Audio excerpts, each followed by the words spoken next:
Welcome to selfdiscoverymedia.com, where the orchard of wisdom shows are at your fingertips.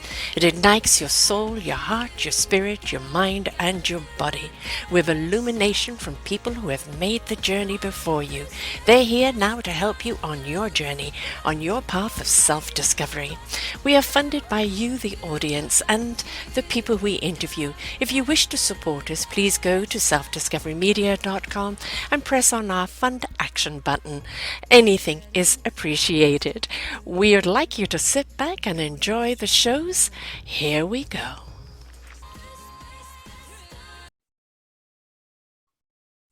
Good morning, good afternoon, and good evening, everybody. Welcome back to another edition of Choose Positive Living right here on selfdiscoverymedia.com.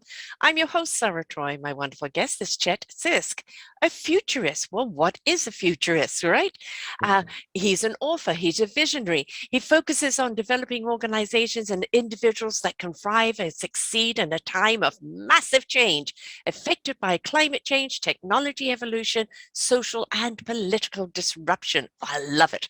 He has spoken on these subjects at the United Nations. He has presented in almost 30 countries, including South Africa, Albania, Malaysia, Nigeria, the Netherlands, and Bahrain. I think that's how you pronounce it. And he pushes us to merge diversity, equality, and inclusion in all our pre-imagination of society and the future. All of the challenges and the opportunities facing our community right now are ultimately related to our EI position.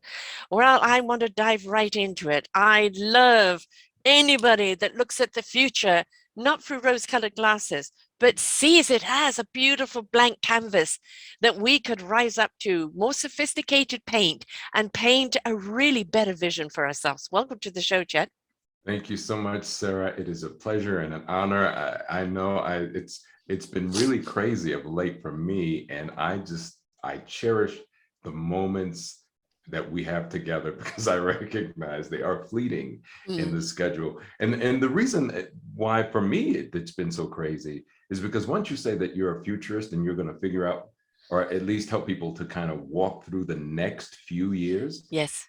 then all of a sudden people are like, oh, okay, get this guy. So I don't talk about flying cars 50 years from now. I talk about what's going to happen over the next few years. And that's, people talk about, oh, you're the guys who make predictions. Well, that's part of the deal, but really from a futurist perspective, all we're really following are decisions that we've made collectively. Yes. So if we make a decision about something, there is an inevitable outcome to that decision. So it's not like rocket science, like, oh, I wonder what people are thinking. Look around. But like decisions, all decisions, we can change our mind. Yes. And so my job, I'm not like a dispassionate observer from afar and saying, oh, here's the data that exists, blah, blah, blah. That's not me. My job is to say, okay, here's what we're seeing. And here is an option of something better, more inclusive, more empowering, more visionary than we may have thought about before. And the only reason I even started taking that position is that I used to be a television news reporter. And one you have of the things, voice and the looks for it. Yeah. Let me tell you something. I hated it. I got fired. I was wasn't your job, but it was an experience you needed. Thank you. But I had a fight with the news director in the middle of the newsroom, and it was just, he said, you're fired. I said, you can't fire me. I quit. And I threw it in the it was one of those. Yes. But one of the things that I discovered from it was there was a deep concentration on the negative. Oh, boy. Yeah, because honestly, I mean, from fear cells. Yeah. Those that are in control fry from it, right? Yeah. We get an endorphin release from fear. We get some kind of satisfaction from it. I mean, that's the reason why we go and ride on roller coasters, right? Or go to horror movies, because there's a release, there's a payoff. And the news people and the advertising people have figured that out. So I kept thinking to myself that, this is not where I want to be necessarily, but it really gave me context that most of what we were getting was the most negative, Yeah. these scariest things that were out there. And I said, well, what about the other side?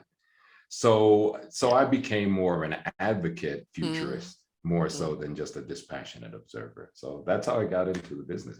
One, it's the same principles. So the same principles yeah. work in news and in futurism. You basically follow, you follow a story over an extended period of time. You follow the money because that Mm, usually tells the truth. mhm. You look for historical context, and then you use your intuitive self to say, where have I seen this before, and Right. what's happening? Yeah. Just the basic Yeah, questions. it kind of a map reader. I'm a seer, by God's design. Mm, I see possibilities in people, and it's just I can see what they can do, where they can do it, why they can do it. It's just it comes to me. And some yep. people have that knack, and some people don't.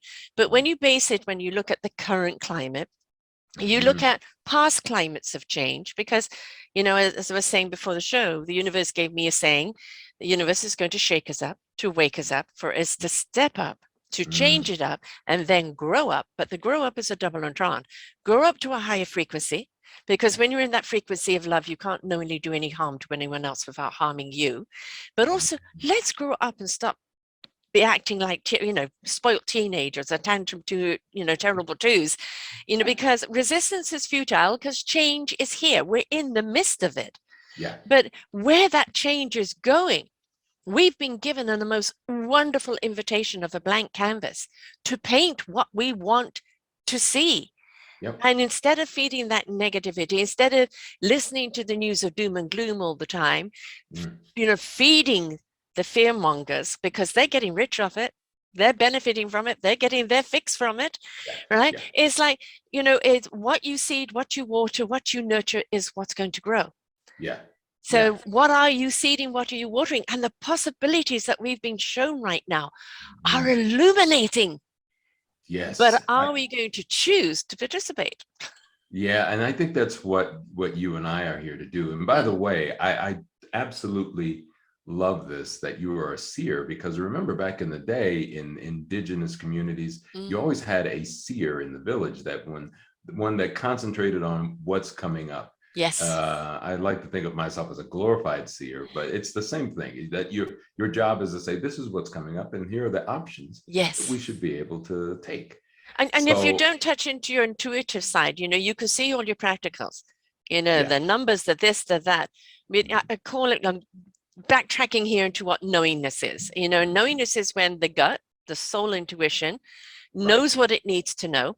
It resonates with the heart in truth. Mhm. It goes to Yeah. the spirit into action, and the mind will know what it needs to know when it needs to know it. Right. So That part. that knowingness of, I just see it. Mhm. I just know it. Yeah. Now, it's the understanding of what I know. That's where you come down into the intellectualism and put it all together. Now, you've Mhm. taken all the studying of Mhm. what you've done, but Yeah. you've tapped into the knowingness, and you've Yeah. put the two together, which gives you a clearer picture. Yeah. It's very true. In fact, I'm going to riff a little bit on what you've just really shared from a nerd's perspective. I mean, I grew up as a science fiction nerd, and Oh, me too. uh, I'm a sci-fi I, girl. I'll confess, I was a band geek too. I was the guy who played in marching band with the spats and stuff like that. Great, Anyway, right? So you were in the beat of the life, right? that, thank you. Exactly. But I grew up on Star Trek and Me all of too. those things. Star And Wars, Avatar, you name it. Yes. okay, right. Awesome So I'm spirit. I'm just gonna riff just a little bit. So this is one of the things that I discovered, is that there's this guy by the name of Frank Drake. He was a scientist. He created the Drake equation, and basically he says, out of the billions of planets and stars in our solar system, and or excuse me, in our galaxy, Mhm. 100 million of them have, other human beings. They're Right. there. Life forms. Yeah. Right. So then Enrique Fermi came up, and he said, and he's another scientist who came back and said, okay, if that's true, where are they? It's called the Fermi's paradox. He said, if all those beings are out there, where are they? So then another guy, a Russian cat, comes up, Nikolai Kardashev, and he says, well, the problem is, the reason why we're not seeing all of them is because that next level of Yes. civilization is really difficult. He says every civilization, and I I knew what he was saying before he even said it. Mm.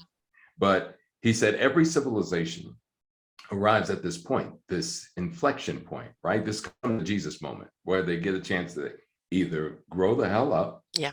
or collapse under the weight of their own madness, right? Right.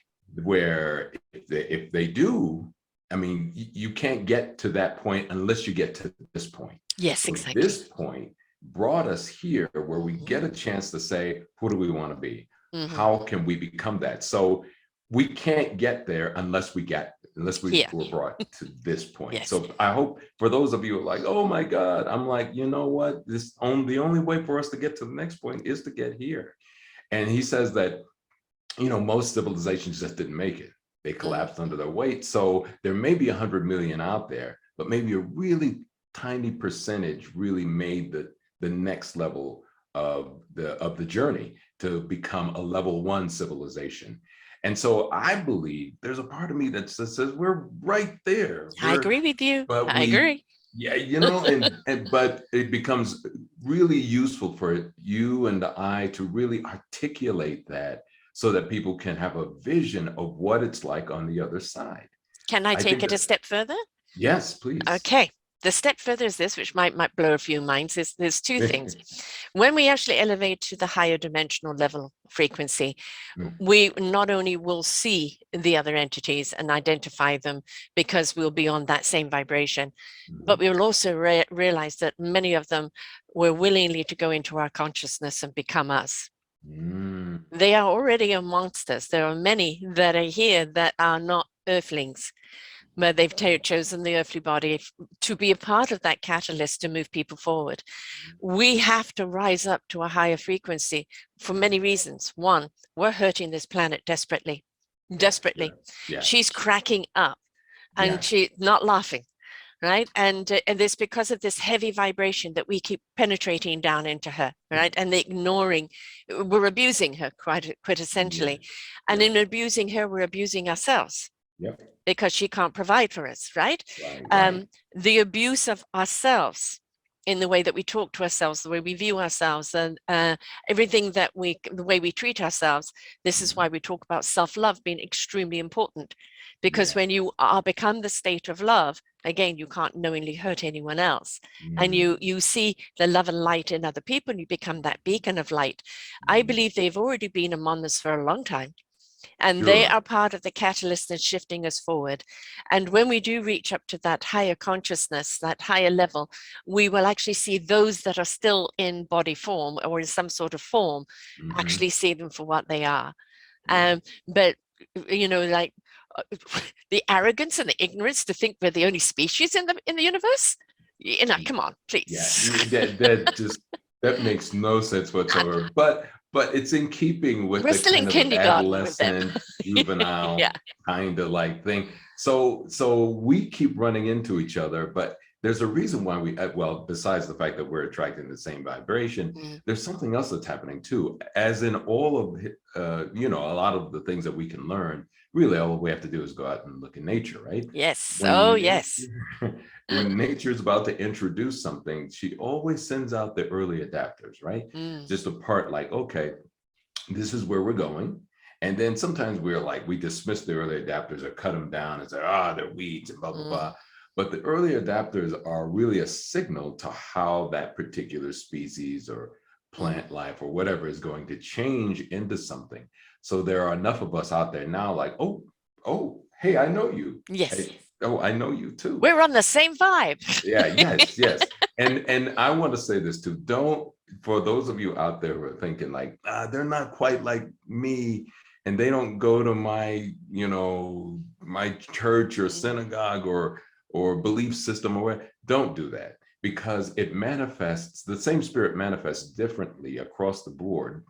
And then it shows up in us as the key becomes, are we talking about the transformation of humanity, or as a lot of people would do that I ran into, they would talk about making a difference. Now, watch out when people say making a difference, because what they're really saying underneath it all is that they really are talking about tweaking the status quo, but not transformation. There is a difference. And I want to throw that out to the viewing and listening audience that everybody that says they want to make a difference is not talking about transformation. Transformation requires us to say, whatever we're seeing right now has to become something else in order for us to survive and to become our greatest selves. We can't do it by just tweaking around the edges. No, there's a complete overhaul Yeah. needed, right? There really is. Yeah. And, I just had this gentleman on his own spiritual journey. I mean, literally, winded up on the shores of Burma, discovers the monastery there, and everything that's happened there. Yeah. And then, he writes a book about what he's learned from it, the gift that he was giving. And, the more and more people wake up to the fact that being of service and giving is the greatest gift that you will receive. Right. The more you understand, it's a transaction of energy. And the more energy that we rise up to, that frequency, more that abundance of energy that rises up, the more we actually see the answers, because we aren't going to find them in that lower register. It makes so much sense, but of course, you and I both know that there's a great deal of investment in maintaining the status quo. And those people are willing to do whatever they need to do in order to try to do that, but they can't stop. As we used to say back in the rap days, you can't stop the bum rush. There's something that's happening, and it's either you're going to be a part of it or you'll be sitting on the sidelines wondering. You talked about the guy who went to Burma. I want to tell you just a little bit, really short story about my own personal journey. I had everybody should do a vision quest. Sometimes you don't even know what that is. And so I don't want people to sit back and go, I got to find my vision quest. It's not quite like that. Yeah. So mine was more serendipity. But I do remember I was doing some voiceover work actually for a guy who was doing a film about the Khoisan. And these are the most ancient people on the face of the planet, and they live in Southern Africa. I sat back and I was like, I don't know why I hadn't even heard of them until that moment, but they fascinated me. So I got fascinated, and then I had been teaching at the University of KwaZulu-Natal in Durban and Pietermaritzburg in South Africa. I'd spent some time there, some summers. I had 11 and a half years in South Africa. Oh, well, there you go. So, I loved teaching there. It was great. It was a leadership course. And then, I called them and I said, listen, I want to do a visit to the Khoisan. And they were like, okay, we'll make it happen. So I called in all my favors, took this giant trip from Denver, Colorado, all the way down to the middle of the Kalahari, met with the Khoisan, sat around with their elders, and they were like, and of course, you always ask the basic question, what's the secret of life? And they were like, oh, it's always love, and connectedness. Yes. And then they told me about the principle of Ubuntu. And they said, there's a philosophical foundation called Ubuntu. They're explaining this to me through an interpreter. It says, everything and everyone is connected. I am because we are because I am. And I was like, oh, that makes sense. So I come back to the States. I'm, carrying this with me wherever I go. And then a few years later, I'm dating this one woman, and she says, you should take the DNA test. Just do it. She was just all into it. And I'm like, nah, because I'll find that I have a serial killer in my I would rather not know. Like, no, it's not like that. Just take it. And so she gifted it to me. I took it. She calls me up one day and she says, well, I'm at work. And she's like, oh my God, she was in tears. And I was like, what? She says, you're from the same haplogroup of the Khoisan. You are Khoisan. That's why you were so attracted. And I'm like, how can that be? And she says, here's the data. She showed it to me. And then I found out that I was 275,000 years old, and all those things, the same DNA that existed in the Khoisan was transferred to me.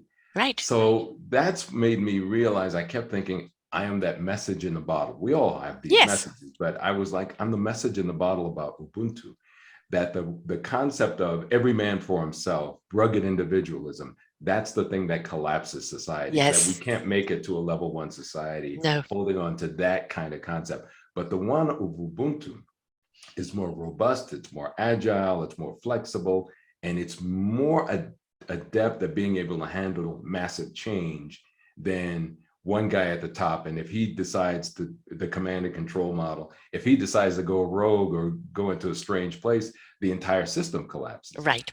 So when I explain that to corporations in my futurism stuff, they're like, how come we weren't taught that? I said, because somebody had a vested interest in maintaining that power at the top. You know how this stuff Yeah, goes. well, it is all about, you've got to start at the bottom and you go up the layers and you think you're achieving and you think you're getting there. You're just really a puppet on a string. Yeah. And then when you get to the top, oh, now you're in the ivory tower, but you've lost all connection and reason to, Yeah. to the humbleness at the bottom and the growth. And there's that complete disconnect. I did a series, called Let's Get Sync series, which was around the mental climate over climate change. And all that's being done, and one of them is Pure Necessity, his company, and it's about people and planet for profit, not profit at the expense of people and planet. Just changing those P's around changes the entire perception. How can we keep raping and pillaging, and expecting it to complete providing? It doesn't happen that way. We have to change. And going back to what you were saying about that connection of we are all one. The village is something that I use as an analogy a lot of that village is only as strong as everybody's participation. All right. You don't have two butchers or two candle makers. You have, everybody there has a role to play. That's their instrument. That's their contribution. When things are sad, they're there. When things are glad, they're there. And they know that that strength is in each other. No, it's not about their village against the other village. Right? It's about their village being so abundant they can share with the other village and vice versa. So I think looking at the I, me, myself, is who are you, how rich and abundant are you, and how much can you share it with others? Yes. And that's a new concept. I'll just say this, I'm going to be more specific. There is an avocation inside of Western culture that is, I would say that it powers against a life affirming belief system. And because we're not specific about it, we tend to talk in generalities, like, oh, if people would just do the right thing, well, we really should say, is there an alternative to some of the concepts that we have embraced and taken for granted? Like, oh, this is how life works. It's not how life works. It's just it's how you're working life. Yes. And I wrote a book called Think This, Not That. It's time to update your conventional wisdom. And it was based around the idea that a lot of stuff that guides our lives are really some concepts and ideas that not only are they not based in truths, they are based in like really deep falsehoods, but we've been repeating them for so long, we think that they're true. And a lot of that is embedded in a lot of Western thought. We just haven't been courageous enough to say the emperor has no clothes. Yes. So now we have to. Now he'll be arrested. Decent exposure, right? No, we're at the place where we have to be able to, and I'm not one of those people that believes that you have to call out all of the stuff in order for you to move forward. I'm one of those people who believe you have to create proof of concept models, ideas, and a life that people would say, whatever that is that you're doing, I want to get to that. So you live out that truth and not just talk about it. But as my dad would say, don't talk about it, son, be about it. Do it. Yes. My word last year was actionism. Activism is talking about it. Action is doing something about it, right? And this word this year is ignition. Put yourself into gear. It's time to get moving forward. But talking about just because I love certain traditional things, British, we've got a lot of traditions, and some of them, they're based in real practicality or really heartwarming, it's something that's a really nice tradition. But just because, we've always done it that way, doesn't make it the right way. You've read the book, Who Moved My Cheese by Spencer Johnson, right? I've read, yes. Right. Very simple concept, two men, two mice around abundance of trees and the reaction when it's gone. Right now, it's such a simple book. I'm a true colors coach, so we really kind of look at the 4 key personalities there. But it is the way we live our life is our perception of life. And if Mhm. we feel that life is out to get us, to take things away from us, to deny us, then we're Mhm. always going to be pissed. But if Yes. we look at instead, life, oh, the life is filled with opportunities, filled with possibilities. I've just got to be open, ready to receive what they are. Yes. Then you'll start seeing them. Yes, that's very true. Now, let me offer this too as a thought. There was a guy who came to me and he said, you know, if we just visualize things, uh, all kinds of things will come to us. I Yes. believe that. Yeah. Paint the However, canvas you want to see or you want to live, right? Yeah. yes. Yes. However, I challenged him and I said, you want to share that conversation with the folks in Somalia who are Mm, now under attack in a war? yeah. And then he said, oh, well, they're just not believing deeply enough. That becomes that spiritual arrogance that sometimes Yes. we lean into, where we Yes. start to believe because we live in a Western environment where we have the opportunities for those things. And if you're living in Somalia at that time of the war, the same infrastructure that would provide those opportunities didn't exist. So it was Exactly. like, and and that happens. In fact, I've been in and out of spiritual communities because I had a real issue with a kind of an Yeah. arrogance that will happen with us because of the fact that we live in an environment that provides those kinds of ladders for success. Yes. I especially had that with The Secret. I Mm-hmm. had there's this guy who gets up in the movie and he says, yeah, if I believe long and hard enough, and now I have this giant mansion. And I kept thinking to myself, is that really the message that we Yeah, want to see? exactly. Exactly. Where is that So really enrichment?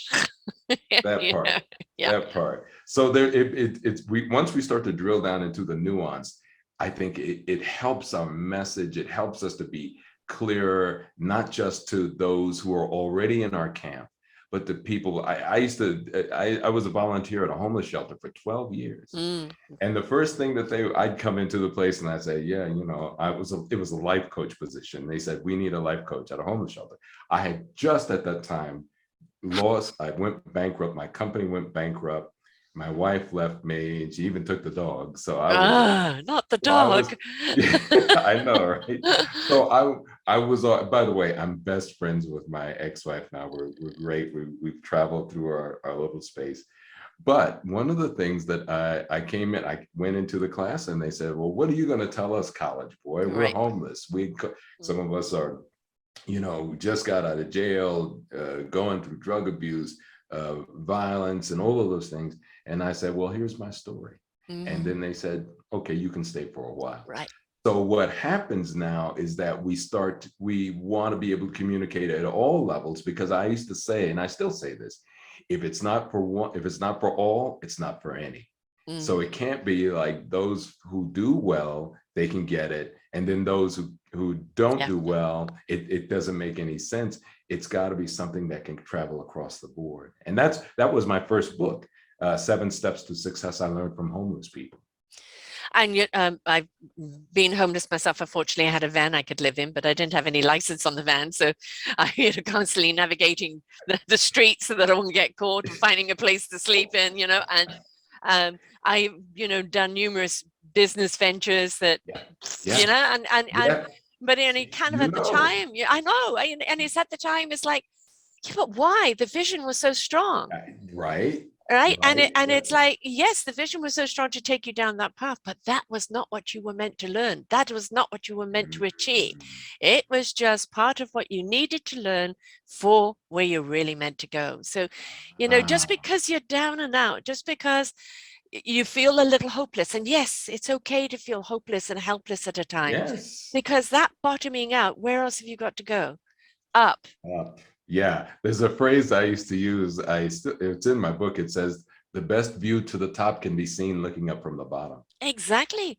Yeah. Laying there in the dirt, looking up. It's only one way up now. Or having that conversation with God and going, okay, all right, I know you're laughing, but what now? Yeah. And Yeah. that open and willingness not to bitch and moan about it, but to open up and go, okay, what's next? I'm Yeah. ready to receive. Yes. Yes. That's how Exactly. that's how my podcasting came about, from that too. Oh, look at you. Well, you're doing I think the greatest work that there is, and that is to be able to offer an opportunity for people to be able to reimagine that. Because my experience has been, especially inside of media, is that we tend to get locked into a certain viewpoint, and then we seek, of course, the confirmation. Yes. Confirmation bias happens to all of us. All of us Right. run into Exactly. that. But the challenge that we face is that because most of the icons around us tend to lean into the negative, that's just part of our human experience. I think it's left over from envisioning the saber-toothed tiger, maybe right around the corner. The idea that an opportunity would also be in the same place at the same time doesn't get the same kind of support. So it is our job to support that. Yes, people say, oh, all hell could break loose. And you go, yes, and so could this other part. And Right. you should know that these opportunities exist at the same time that you are envisioning all of the terrible things. They Right. both exist in the same place at the same time. So you are providing that, I think, a platform for us to at least provide that basic conversation so people don't get tied up into one part of the thought. Right. They're diverse conversations from people who actually have been there, who walked the walk and now sharing it, right? And that's the premise of everything. They are making a difference because they're showing the difference they made in their lives. Right. Yes. And so inspiration begets invitation. And when you're inspired by someone, it invites you to start moving forward yourself, right? Yes. Which is really, really Yes. important. Yes. You know, talking about the, you know, kind of the visioning is we wonder why something felt so sure. It felt so right. And then it was so wrong. And it is, and we go, you know, like, why, you know, and you go into that deep mud pit or Murphy of grabbing hold of you, not letting you out. Why me? You know, all of that. And it's like, you know, okay, spend that emotion. You're grieving actually for something that's a loss. It's okay to grieve that. It's okay to be mad. Just don't become emotional about the emotion. Spend the emotion, take a deep breath, recenter yourself and go, okay, you know, what now? How do I move forward? And just like what you're doing, going into businesses and organizations and showing them how to move forward, because this is the canvas I see that is possible. You're igniting the vision inside of them. You're showing them what is possible. Half the time, people can't accept the change because they have the inability to see what's possible. I know. And I keep saying that when we have a ton of other seers and speakers on that level, we get a chance. I'm a firm believer of this. I'm sorry, I cut that thought off, but I'm a firm believer in You go where the this. thoughts take you. that there is, even though you don't hear about us on the evening news or on mainstream CNN media or Fox or anything, we're probably doing the greatest work because we're doing it at the grassroots level. Yes.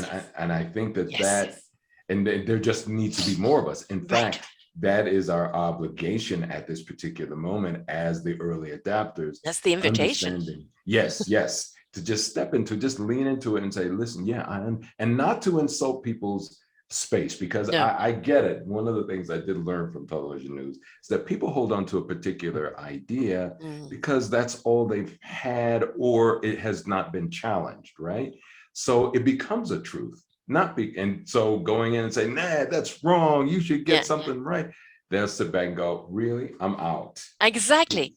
You know, but when all of a sudden I started doing this, they were like, yeah, you know, because the world is going to hell and Revelation said it. And I said, wow, okay. I said, let me add to what Revelations also said. And there's an opportunity for us to become greater, right? And they go, yeah. And here's that moment. And so we're really extending and empowering Revelations by talking about our own personal journey of empowerment and enlightenment. Wouldn't you agree? Yes. So now it's not about either or, which is really this crazy dichotomy that we've lived in really the past few hundred years, where we say either it's this or it's that. The reality is life is much more nuanced, and we should have nuanced conversations about possibilities, as opposed to saying, stop doing that and do this. As if somehow my way or the highway. My way or the highway. You're wrong. Yeah, exactly. You know, you're pointing a finger right? It's their fault, or you this or you that. How many fingers are pointing back at you? Yeah, All exactly. right. Now, Yeah, where's your accountability? Where's your participation? Where's your yeah, solution? yeah. Right. Um, we can't always stop what happens to us. Mm-mm. Part of it is designed life lessons, part of it is our choices, but shoot's going to happen, right? Yeah, How we choose to react to it, what we choose to learn from it, how we choose to change the narrative to, okay, that was uncomfortable, that was pretty icky. But okay, what did I learn? Well, you know what? One thing I learned is I could stand up again. yeah, I yeah. stood up. Yes, They didn't keep me down. I stood up. yes, yes. And that's kind of the first step, isn't it? Yes, it really is. And let me just add a dimension to us as an African American.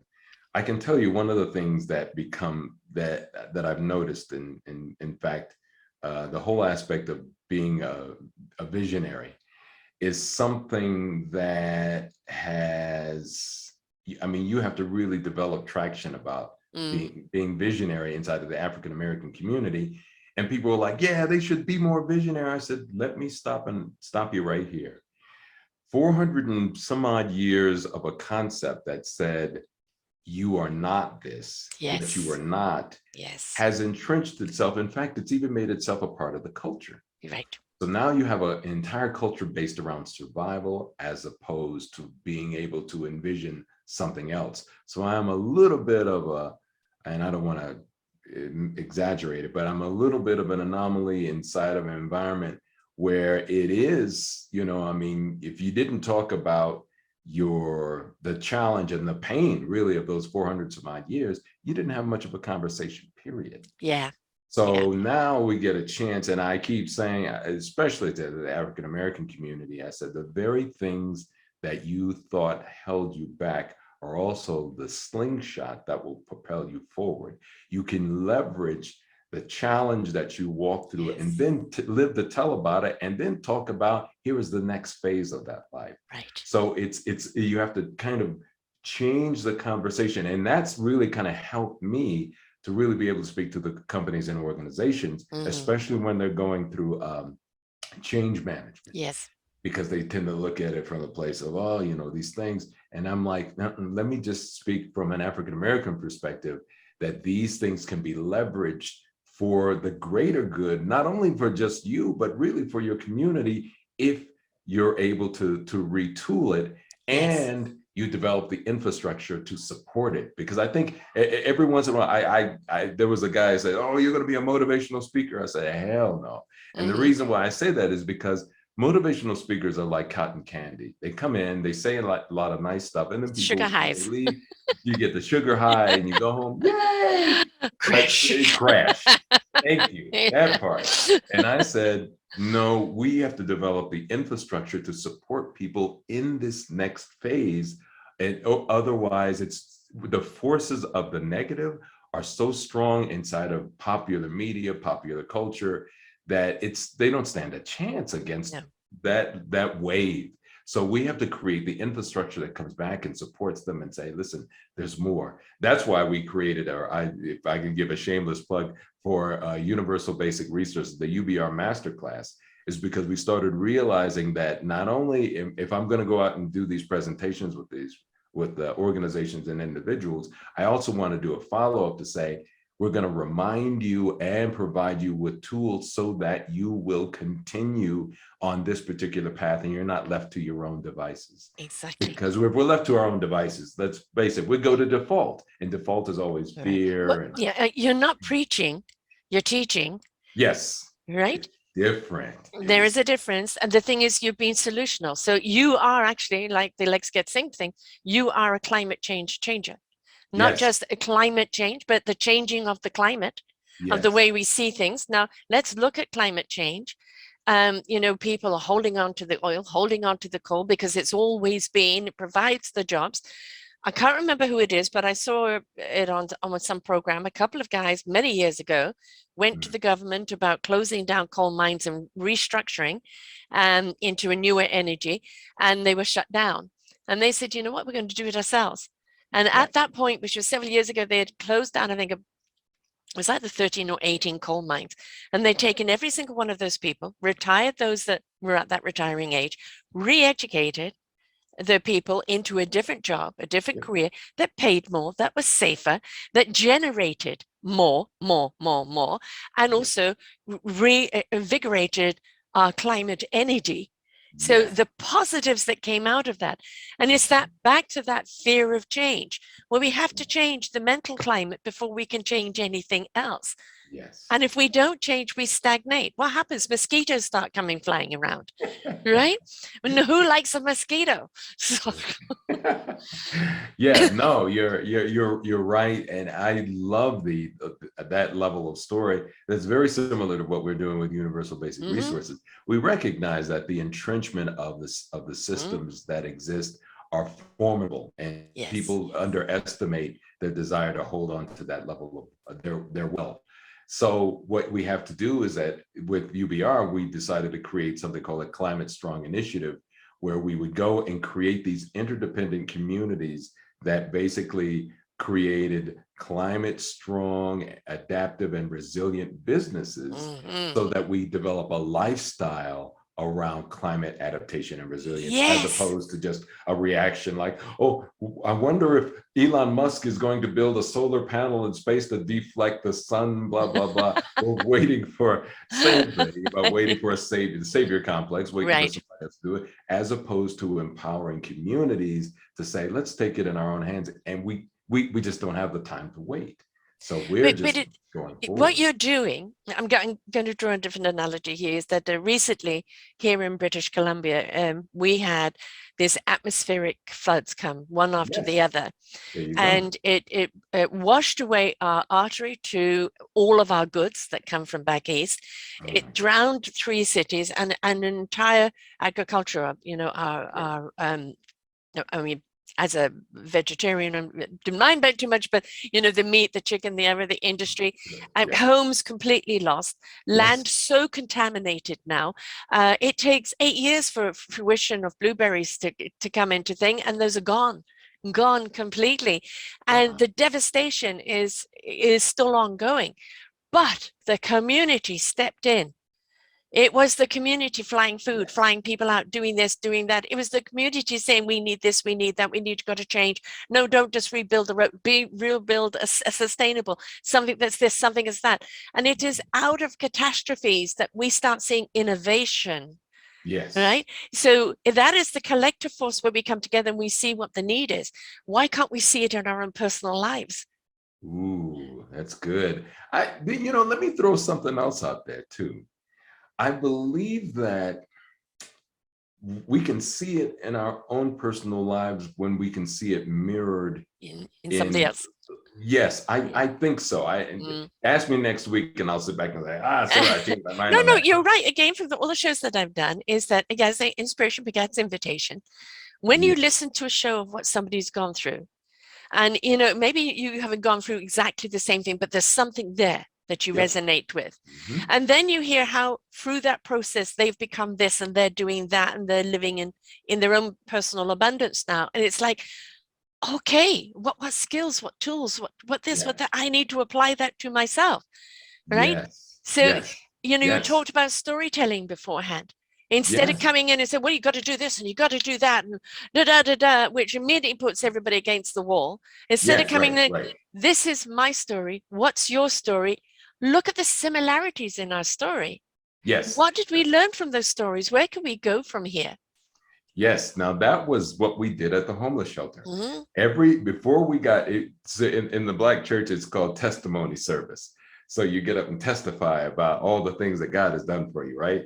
So I would get up and I'd say, okay, I'm gonna tell you my story. Every single class, I tell them my story, and I said, now I want you to share your story. And if I didn't share mine, people were not, Yeah. they were hesitant. But once they got going and they started sharing their stories, everybody saw a piece of themselves in somebody Yes. else's story. And then they Yes. were like, I said, as you see, we're all doing this together. We're all Exactly. walking through this journey. So there's no story that's worse or better Right. than anybody else's.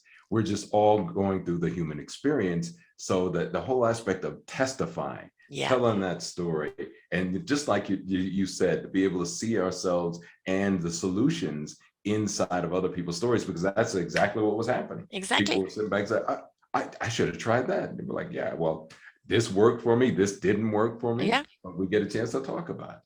And So you realize that life hasn't got it out for you, yeah, right? right. Circumstances in life, I have a series called Forgotten Children series, which is very close to my heart. The book will be coming out with collective chapters in it, hopefully this year. And, Mm, I look at every dysfunctional adult has had a dysfunctional upbringing, right? yeah, And you look at their childhood, where even though the parents were best intent, yeah, there is something there that we can't go through life without some form of trauma. And we have no idea of the impact of that or the long-term impact of something. And mm, the necessity to actually, when somebody's going through something, no matter the age, no yeah, matter the articulation, mm, of giving them space to yeah, say, I see you, I hear you, I'm here for you. yeah. Now, I imagine like if we did that with our children. Imagine if we, instead of taking children away from the parents, help the parents be better parents, more yes, securities, and teach them and show them how that love of their children and how to maintain that amongst all the worries of the bills and everything else. Imagine yes, the community stepping in and helping yes. that family be more enriched. Imagine that community branching out and creating cities. Mhm. Imagine the ripple effect. Right. Exactly what you're saying. That's the part that I'm really leaning into or toward, because of the fact that in my observation, the first thing that came to me was, I think we can do these things individually. People would say we can change lives one conversation at a time. And I'm like, yes, that's true. But now we have to scale Yes. simply because of the moment that we're in. So to me, at this particular moment, we have to create a level of infrastructure Hmm. that allows us to scale. So we have to Right. think differently than about, I'm going to just have a conversation with my neighbor. You're going to have a conversation with your community. So Yes. the same conversation, but at scale. And Yeah. and I and that, I think, is the next phase of what we're doing. Well, I mean, what happened for a long time um, was, I'm British. Do not air your dirty linen out in public, Step right? up a lip. And stiff upper lip, suck it up. Nobody wants to know, and the whole drama that went along with it. And, when I actually told my family I was writing my book, they're horrified. What are you going to put in it? And it's uh, petrified of what I might say. The Sure. thing is, I'm going to own my flaws. I'm going to own everything because it's what's made me who I am today. And I like who I am. It took me a long time to get there. I'm perfectly okay with who I am now. Mhm. The whole point about this whole thing of like behind closed doors or this facade, everything is fine. And underneath it, they're starving and there's anguish, is we've put shame and blame on people who are suffering, Yeah. who are being abused, who are being neglected, Mhm. who can't get the job. We put Mhm. shame and blame on the homeless, just losers. Then just go and Mhm. get a job.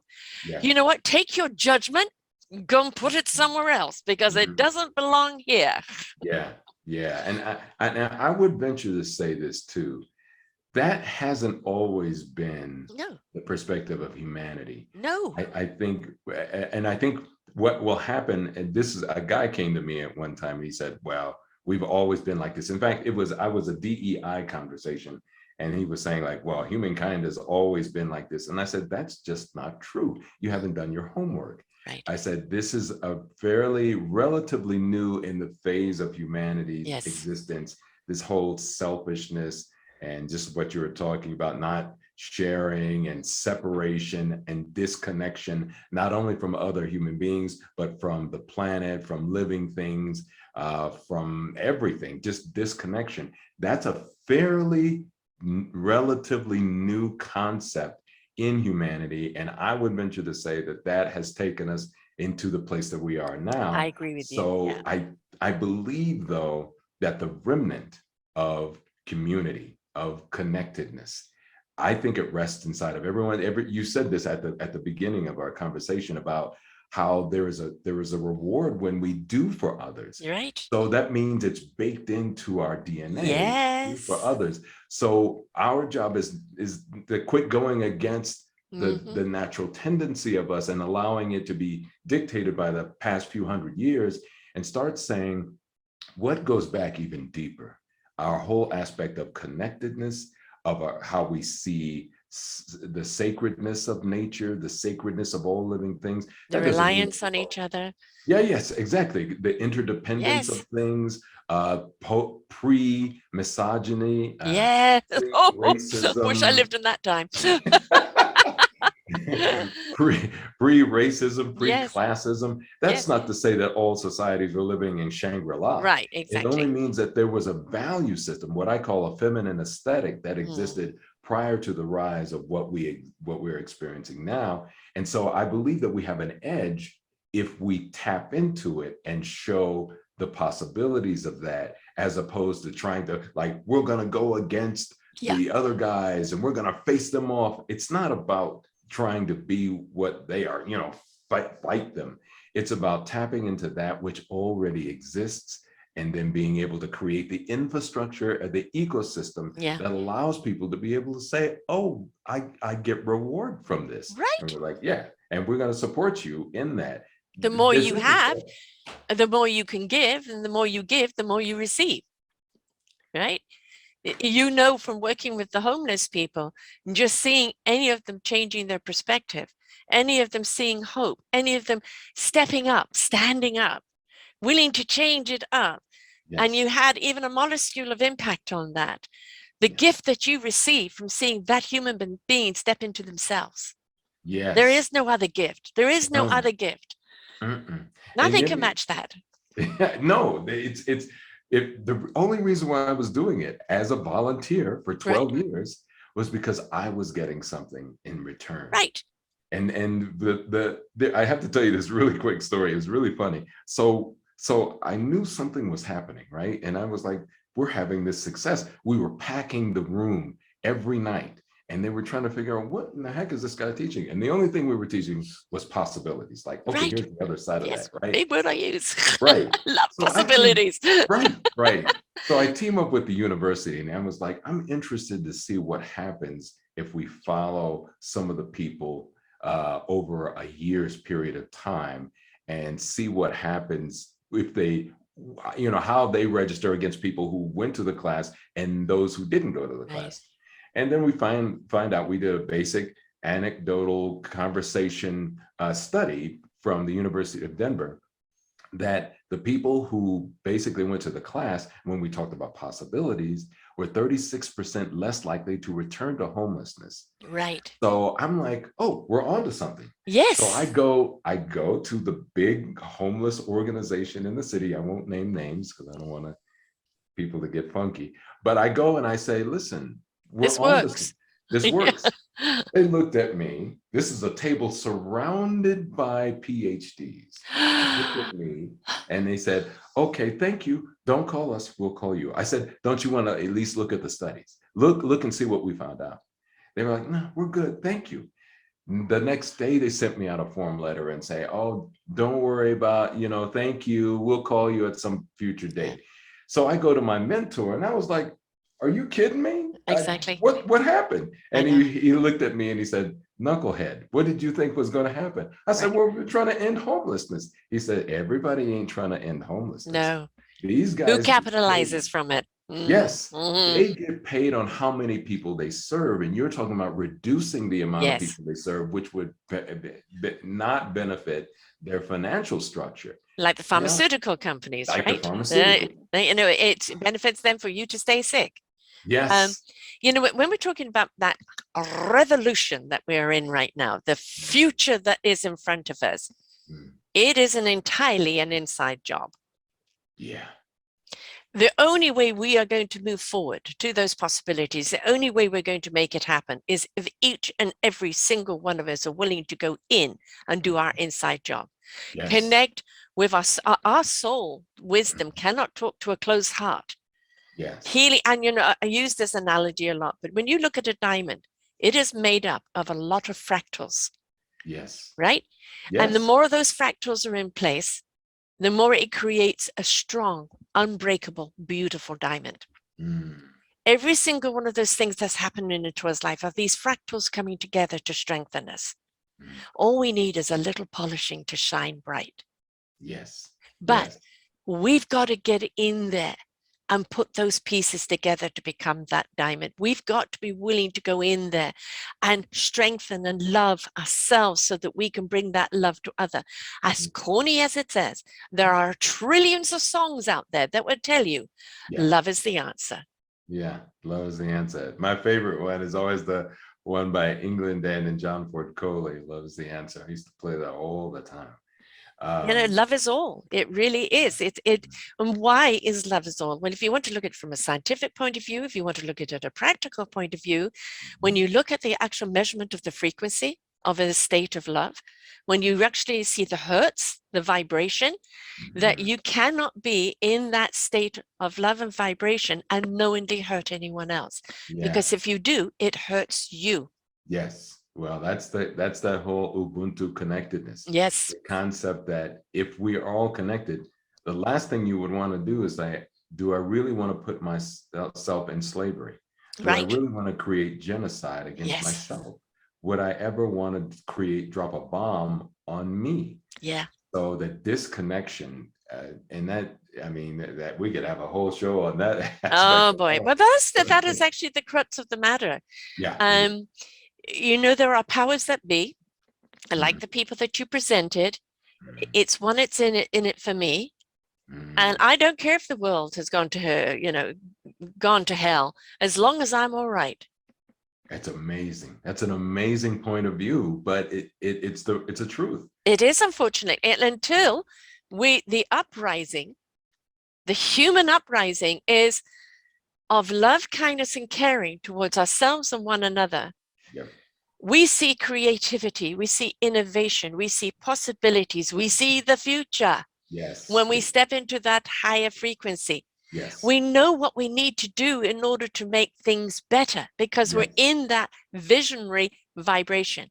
We are. Those lower vibrations won't stand a chance, not a chance, with Mhm. everybody else in the higher vibrations. They're going to have to change their ways Mm. or go by the way of the dinosaur. Yes. So I always tell my people, I said, because they're like, okay, how do we get everybody on board? I said, just start with you and we'll Yeah. work it out. We'll Forget work about out the everybody. details. Yeah. Yeah. Yeah. Yeah. It's Yeah. it's it's You you are the first. everybody. You are the Yeah. everybody because that Yeah. is Yeah. Just work on that. stop and really look at that. You are the everybody Yes. because everything you are and everything you do, it affects everybody around you. Right. So here's the other thing that I say too, and I recognize part of this is my Capricorn nature, but the other part is just once you do the work, there's a phrase I put in my first book. It says, it's not about them, it's about you. Yes. But once it's about you, it's about them. 100%. I like it. Yes. So it's this work that you do inside, and then you start to realize that now all you're trying to do is actualize that which you know deep inside. Then it becomes about how do I serve. Yeah. So you don't have to like, okay, we need to get some ideas, because the ideas will come from you simply because this is entrenched. There's a foundation laid here about love being that answer, Yeah. and now it seeks to manifest itself. It can't help it Can't but help it. manifest itself. When that love train starts going, baby, you can't stop it. Yeah, yeah, It gathers momentum and yes. it just, that steam starts going out and captures everybody. I mean, why do we go play music and all dance together? Why do we love celebrating? Why Mhm. do we love coming together, dining and breaking bread together? Because it is a love vibration. It lifts us up, it feeds us, it gives us joy. And when we're in that joy, we see things from a much more loving perspective. Yeah, So why can we not stay in that state of beingness? We can. We don't want the sugar high. We don't want to. You look at a frequency and you look at our DNA. It's twisted and it's constantly moving like this. We yep, don't want the extreme highs and the extreme lows right. because those don't serve anybody. They are destructive towards us. Yes, yes. Do you know the Celtic runes? Are you I familiar? know of them. I actually took a class. The most I know about the Celtics, just the Celts was I did, my minor is in Indo-European mythologies. So I have some basic stuff about them, enough to be dangerous. Right. Yeah. So. Well, I come from that background, and I love the runes. And some people hate them, but they're very much about telling you where you're at now, in the now. They're very much about the present. And I used to get disruption a lot, the Haggai's rune, and it was until I realized what a gift it was. It was disrupting what was not serving me. We're in a state of disruption right now. Yeah. We're cleaning house right now. Yeah. We called the junk people to come and take away the junk that we don't need anymore.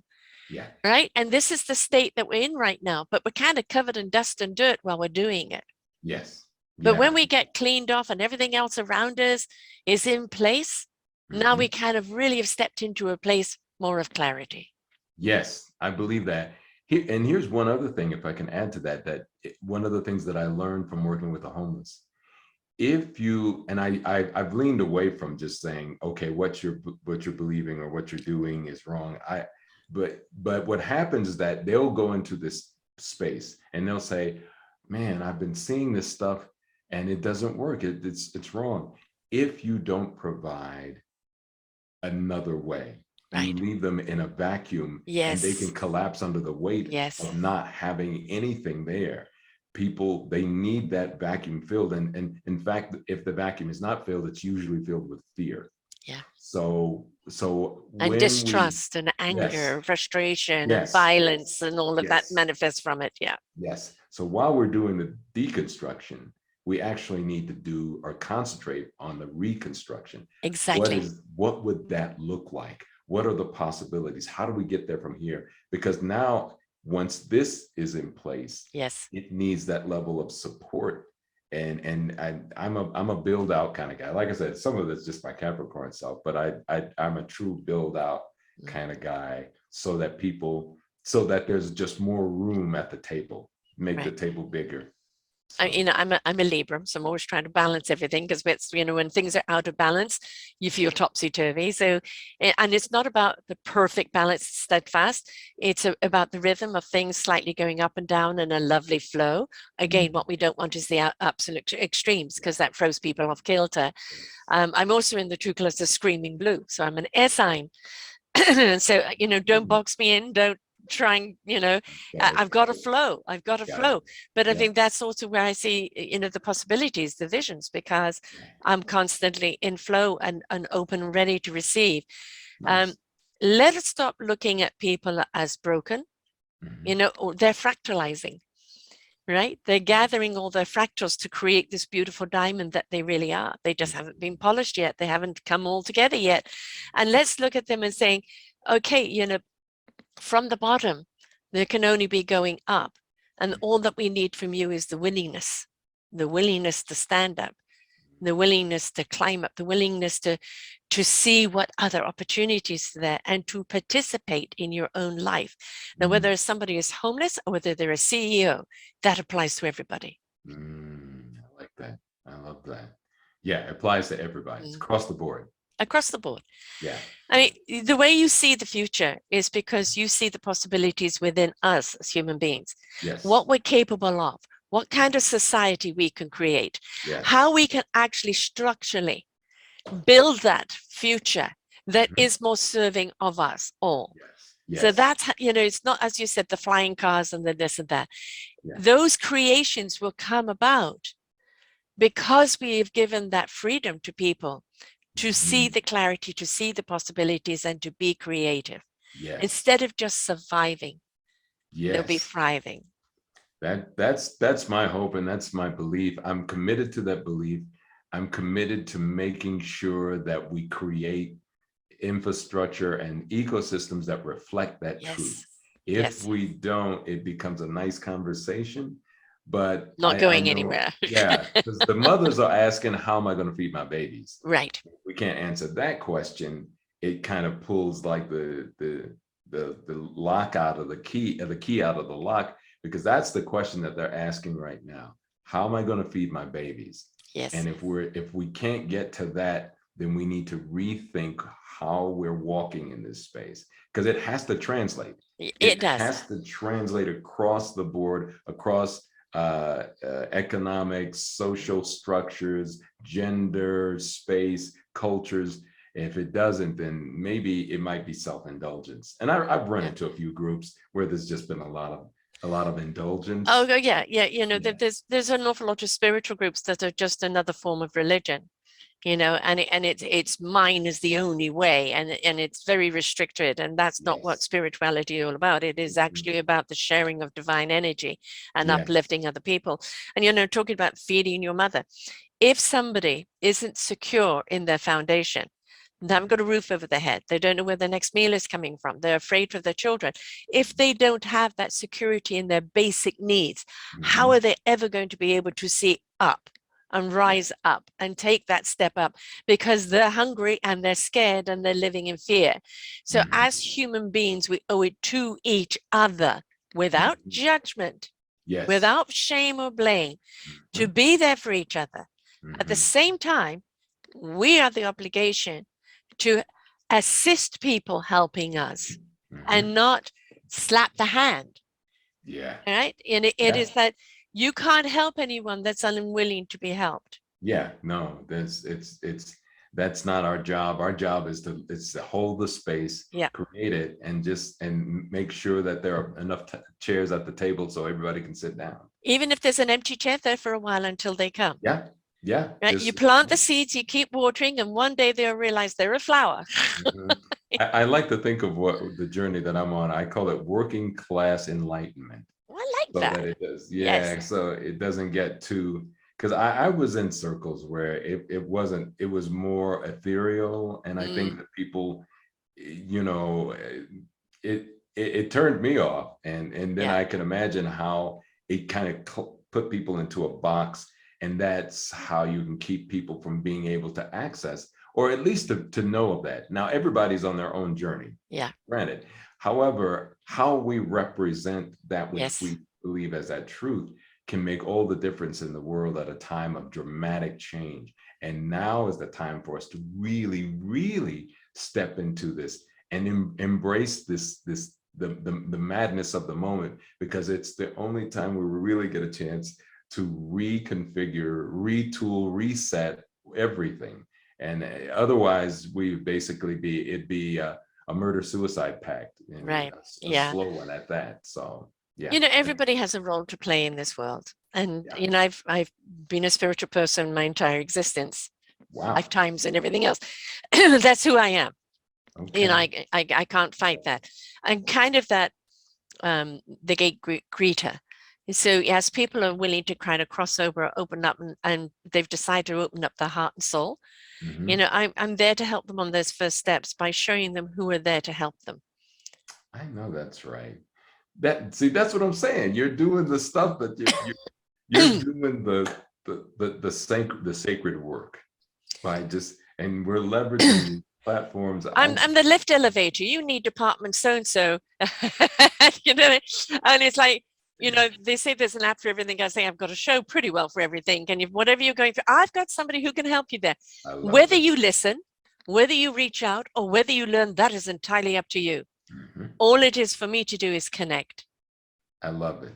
I love it. I'm just thankful that that I had the opportunity to be in your space. Oh, right back at you, love. I mean, you know, people, as they say, futuristic, they think of, you know, the movies where, you know, you look at the space movies of the Yeah. 50s and 60s as to where we are today, Yeah. you know, Yeah. with the Yeah. technology. I mean, Star Trek has had so many problems with, you know, going Yeah. back in time trying to match it. I don't know if you've been watching the you know, the 55 years Star Trek shows that have been Yes. on, which have been fascinating. And Yes. it's how they have even got a movie made, I don't know. But I love those kind of visionaries that can see what a world could be in the future. And if you look at it, every single common denominator is in there. We only thrive when humankind come together. Yes. Yes. That everybody knows the truth. Yeah. That secret, it's not even a secret. No. It's we know the truth that when we are connected, And when we recognize the connection, when we start to actualize it and live infrastructure based around connection, Yeah. that's when all of a sudden the whole wheel changes. And I think that this is that moment. Now, at this very moment, like I said, both things exist at the same time. Yes. We could collapse under the weight of our foolishness, or we can Mm. rise. And so I think we have to lean into the rising part, Yes. those of us who know it. Yes. Here's that possibility that is above and beyond even your wildest imagination. And We so at we're the gonna, present moment need to be the wind underneath their wings. yeah, All absolutely. right. And Yeah. as they start taking flight, they're wibbly, they're wobbly. And we're there helping to stabilize them. But the higher they go, the more they begin to see, the more they begin to trust those wings, the more they begin to want to fly. Yes. I believe that truth. I do. And Mm. you know what? I'm committed to it. So I'm good. When you reach that part of your life where you've stepped into a meaningful purpose, Mhm. whether you're committed to it or not, I'm sorry, that's who you are. That's who you You are. can't change it. It really You is. are who Yeah. you are for a reason, Yes. Yeah. right? Yeah. And you're good. And I keep telling people, I say, I'm good. Yeah, exactly. However Yeah, way it works, I'm good. right. Bottom line is that I'm showing up in the way that my ancestors would have wanted me to show up, and I'm clear about it, and I'm committed. And if I can do that, I have lived the life that I was supposed to live at this particular time, and I'm And good. and for you, even for me, it's always the cosmic universe is my, my wind, but for you, the ancestors, because when you look at the way the ancestors used to work together, Yes. right, and the tribes and the ethics and the morals and everything else that were there, going way back, Mhm. you're taking people back to that core belief and core roots. So Yes. that's your compass, that's your guidance symbol in Yes. what drives you forward. Mm. As we learn to connect to our hearts, the souls, the spirits, we discover what is ours. Yes. And what is that instrument? How are we meant to play it? Who are we meant to play it to? And Yes. it's like, don't try and be like someone else, because we're Mhm. all gifted with something. And if something is so strong in you, Yeah. for God's sake, don't suppress it or deny it. Set Yes. it free. Yeah, I believe that. And the more that we share the word out there in that regard, people will set it free, Yes. because then they'll say, oh, there's others. Oh, Yes. oh, I'm not alone. No, you're not, not folks. alone. Ever. Yeah. You're never We're, alone. we're social creatures, right? We are. So we're always looking for the connection.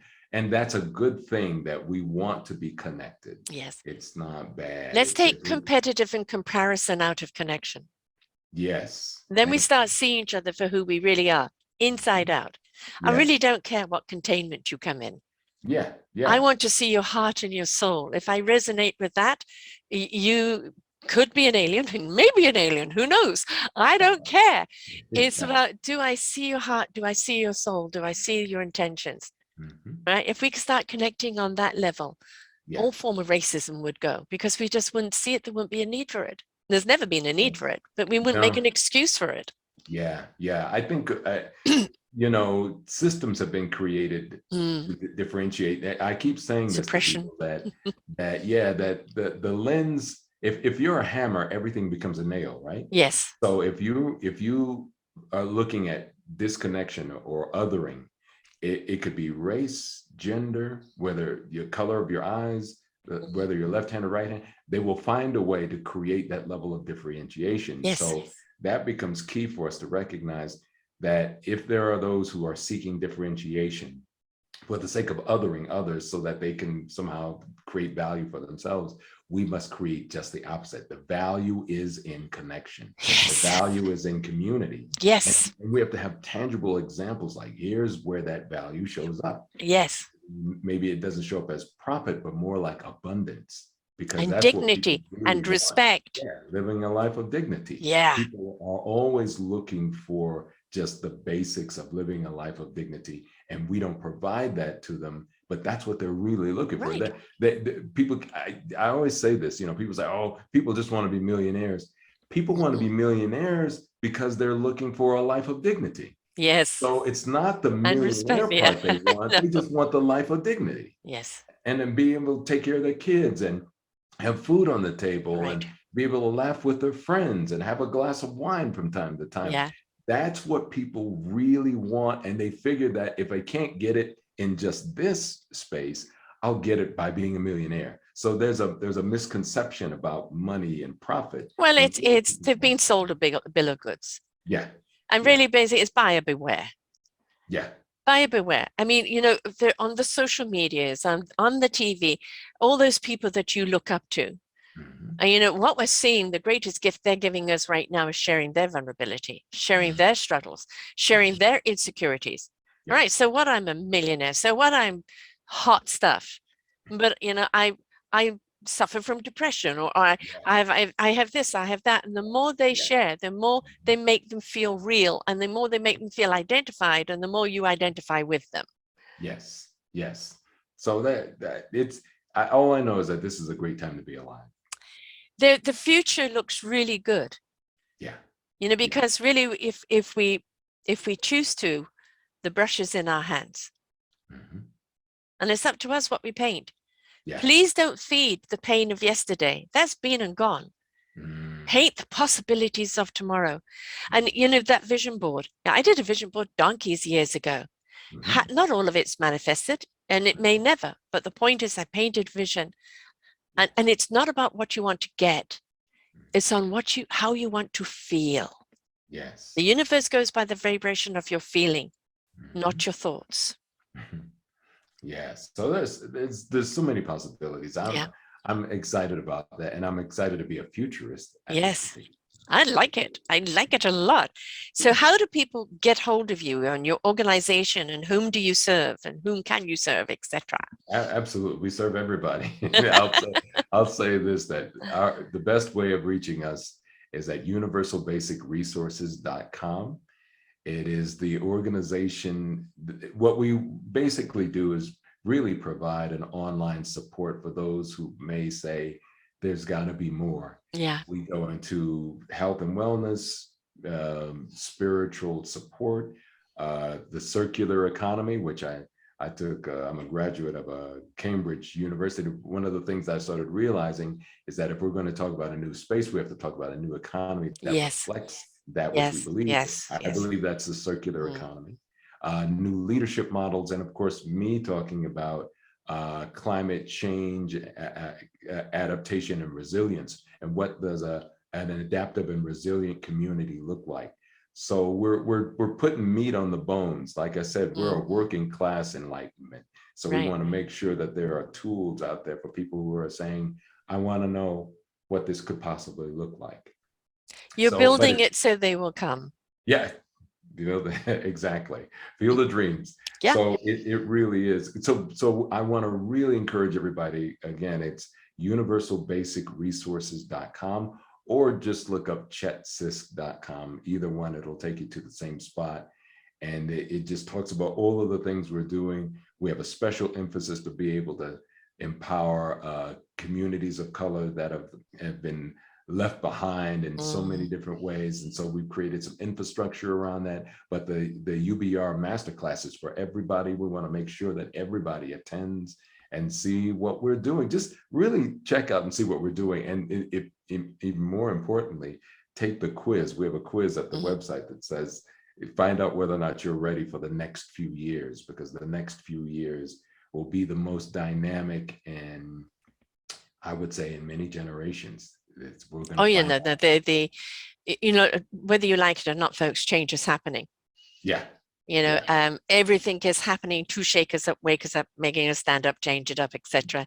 It's all there. It's just that we get with it, or we get left behind, and that's the bottom line of it, right? And the thing is that if we stand up and embrace it, and we become a part of the vision of it, we are the builders. We're the builders of it, and we could create the world we want. Oh, the world sucks. Okay, all right, the world sucks. What are you going to do about it? Step up. Yeah, exactly. But you don't have to do it alone. You've created the structure, you've created the arena, you've created the invitation, right? And come on in. And it doesn't matter if you are literally backside on the ground right now, bottomed out. Who cares? It's just a question, are you willing to stand up? Because if you are, then put one foot in front of the other and we'll help you get further, right? Exactly. Come check me out. We'll walk with you. Exactly. We'll walk Yeah. with you. Yeah, we've been That's the bruised too. key. We've been battered. We Yeah, know what it's yeah, like, yeah, yeah, yeah, yeah, right? yeah. Yeah. Yeah, Yeah. we will walk with you. That's the beauty, is that Yes. we will walk with you. As we're meant to be, we are meant to walk with each other. You know, Yes. what I'm talking about futuristic space movies, Avatar is one of my favorites too. Oh, You haven't seen that?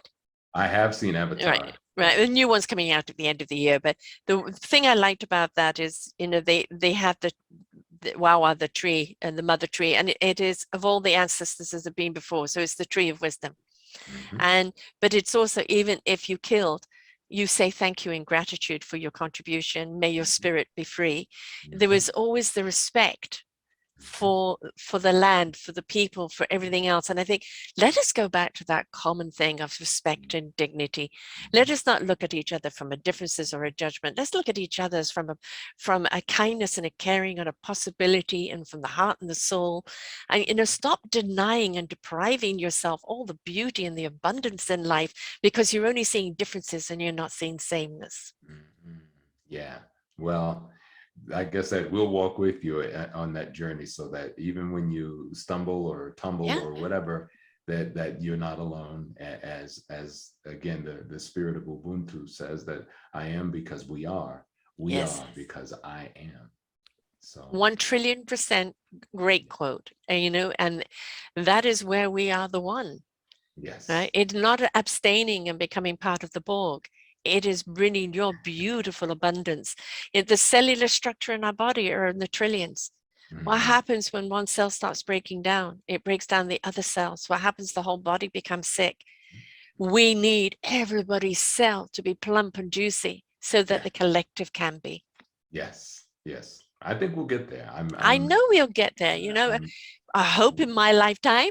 I hope yes. to see those changes. It's going to be ongoing for a long time, Yeah. but I would like to see enough. I know the shift is happening.